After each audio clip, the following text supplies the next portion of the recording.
जो आपको पूरा उत्तर विस्तार से बताता है, समझाता है आपकी क्लास का। मैं सर्वोदय बाल विद्यालय विजन क्लब, नई दिल्ली 45, आपका हिंदी अध्यापक, वर्कशीट नंबर 90 आपका हिंदी विषय है। और एक बार फिर आपके सामने अपठित गद्यांश लेकर प्रस्तुत हुआ हूँ। इसमें देखिए लिखा हुआ है, यह हार एक विराम जीवन महासंग्राम है, जिन तिल तिल मिटूंगा पर दया की भीख मैं लूँगा नहीं, वरदान मांगूंगा नहीं। स्मृति सुखद प्रहरों के लिए, अपने खंडहरों के लिए, यह जान लो मैं विश्व की संपत्ति चाहूँगा नहीं, वरदान मांगूंगा नहीं। क्या हार में क्या जीत में किंचित नहीं, भयभीत में संघर्ष पथ पर जो मिले, यह भी सही वह भी सही, वरदान मांगूंगा नहीं।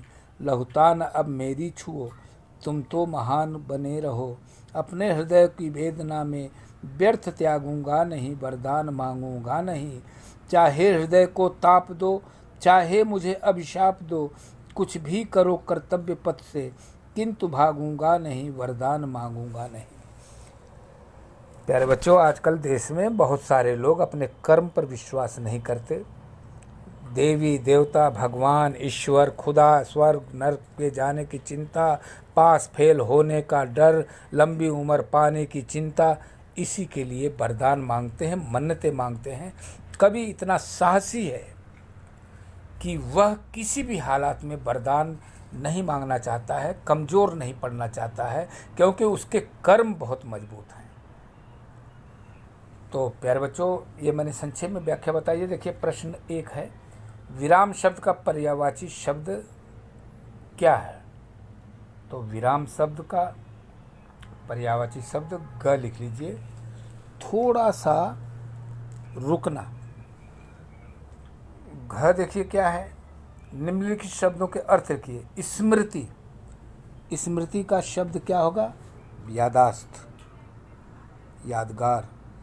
किंचित का कुछ, व्यर्थ का बेकार, पथ का रास्ता, ये अर्थ हो गए। अब देखिए यहाँ है अगला प्रश्न, तिल तिल मरना मुहावरे का 2 वाक्य प्रयोग कीजिए। तो आप लिखिए, पहला, मैं तिल तिल कर मर रहा हूँ, यानी तड़प तड़प के मर रहा हूँ। ठीक है, तिल तिल कर मरना का मतलब तड़प तड़प कर जीना। दूसरा वाक्य प्रयोग लिखिए, मेरे जीवन में तिल तिल की परेशानियां हैं जो मैं झेल रहा हूँ। मेरे जीवन में तिल तिल की परेशानियां हैं जो मैं झेल रहा हूँ। अगला प्रश्न देखिए, निम्नलिखित पंक्तियों का भाव स्पष्ट कीजिए। यह हार एक विराम है, जीवन महासंग्राम है। ठीक बच्चों, लिखिए, हारने के बाद भी मैं आराम कर रहा हूँ, पर ये न समझना कि मैं जो आराम कर रहा हूँ वो व्यर्थ जाएगा। मैं अगले युद्ध की तैयारी कर रहा हूँ ताकि मैं जीत सकूँ।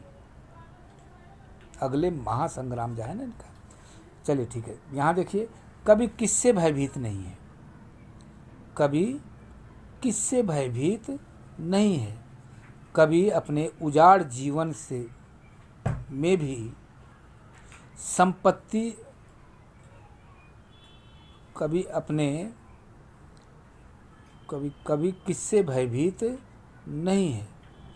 लिखिए, उत्तर लिखिए, फिर से लिखिए, मैं बोल रहा हूँ, कभी कभी किसी से भी भयभीत नहीं है, वह सदैव तत्पर है और जिंदगी को जीतना चाहता है। अगला प्रश्न देखिए क्या है, स्मृति सुखद प्रहरों के लिए, अपने खंडहरों के लिए, यह जान लो मैं विश्व की संपत्ति चाहूँगा नहीं, वरदान मांगूंगा नहीं। इस पंक्तियों द्वारा कवि क्या कहना चाहता है? उत्तर लिखिए।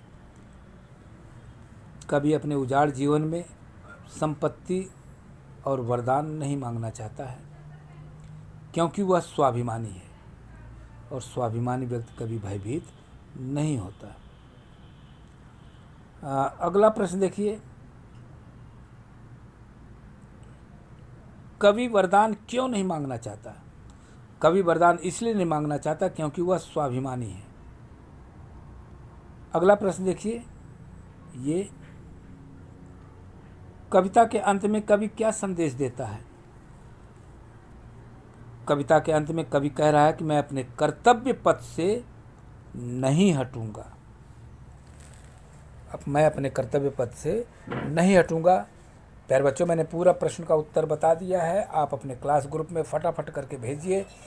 और कोविड-19 से बचने के लिए 2 गज की दूरी या 6 फीट की दूरी अपनाएं, चेहरे पर मास्क लगाएं और हाथ को बार बार सैनिटाइज करते रहें। इसी में आप कोरोना को भगा सकते हैं। मैं शिवबचन प्रसाद बौद्ध सर्वोदय बाल विद्यालय विजन क्लब इस अपील के साथ नमस्ते करना चाहता हूं कि आप जेडी सॉल्यूशन को सब्सक्राइब करें।